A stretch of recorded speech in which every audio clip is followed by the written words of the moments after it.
안녕하세요. 오늘은 다섯과 셋에 대한 경, 팔레어로는 빤따따야 숫다에 대해 한번 깊이 들여다볼까 합니다. 이 경전에서 세존께서 존재에 대한 그 수많은 철학적 견해들을 어떻게 단 하나의 핵심 원리로 명쾌하게 꿰뚫어 보셨는지 그 놀라운 통찰의 여정을 함께 따라가 보시죠. 자, 우리 이런 질문으로 한번 시작해 볼까요? 죽고 나면 나는 어떻게 될까? 계속 존재할까? 누구나 살면서 한 번쯤은 이런 생각을 해보잖아요. 바로 이 근원적인 질문이 오늘 우리가 살펴볼 고대 인도 사상가들의 뜨거운 논쟁, 그 한가운데에 있었습니다. 그럼 첫 번째 이야기부터 시작해 볼게요. 세종께서 활동하시던 시대는요, 우리가 죽은 뒤에 어떤 일이 일어나는지에 대해 정말 다양하고 또 서로 막 경쟁하는 이론들로 가득했던 시대였습니다. 이 모든 철학 논쟁의 한가운데에 뭐가 있었냐면요, 바로 자아라는 개념이 있었어요. 팔레오로는 아따라고 하는데요. 나라고 하는 바로 이 존재가 죽은 다음에 과연 어떻게 되는가, 이게 가장 큰 화두였던 거죠. 당시의 견해들은 크게 두 갈래로 나뉘었어요.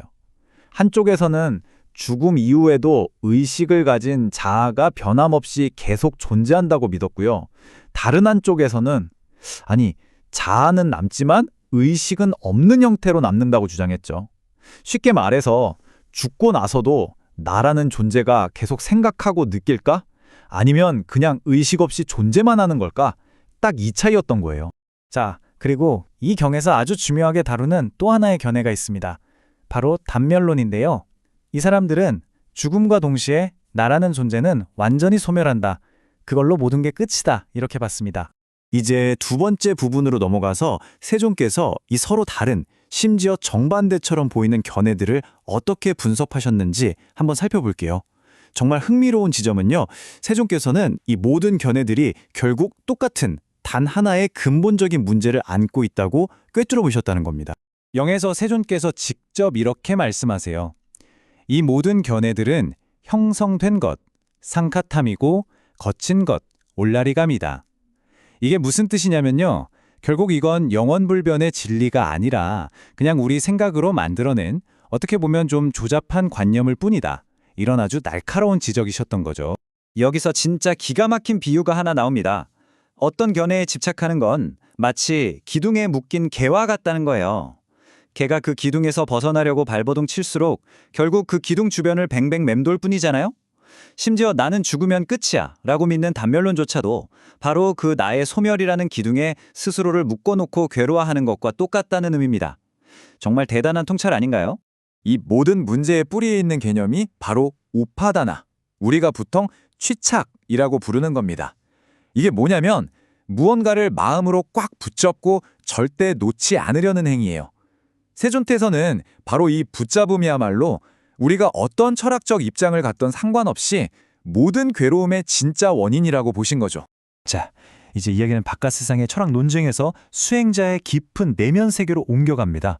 세존의 이 날카로운 비판은요, 철학적 견해뿐만 아니라 우리가 명상을 통해 얻는 아주 미묘한 내적 경험에도 똑같이 적용되거든요.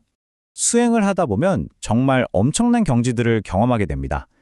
감각적인 욕망에서 벗어난 희열을 느끼고 더 나아가서 그 희열마저 넘어선 행복감을 느끼고 마침내는 완전한 평온의 상태에 이르기도 하죠. 그럼 보통 어떻게 생각하겠어요? 아, 다 왔다. 이게 끝이구나. 이렇게 착각하기가 너무 쉽다는 겁니다. 하지만 세존께서는 이걸 빛과 그림자에 비유하세요.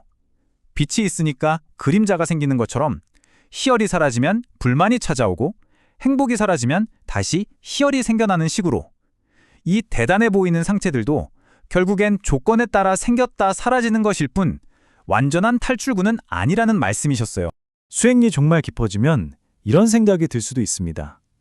나는 이제 평화롭다. 나는 이제 그 어떤 것에도 집착하지 않는다.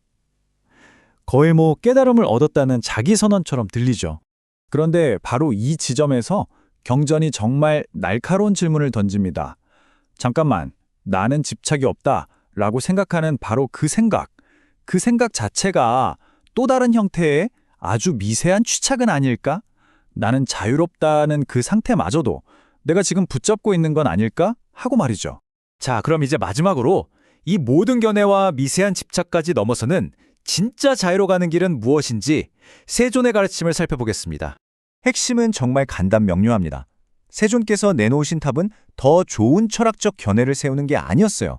그게 아니라 우리의 경험을 관찰하는 완전히 새로운 방식을 제시하신 거죠.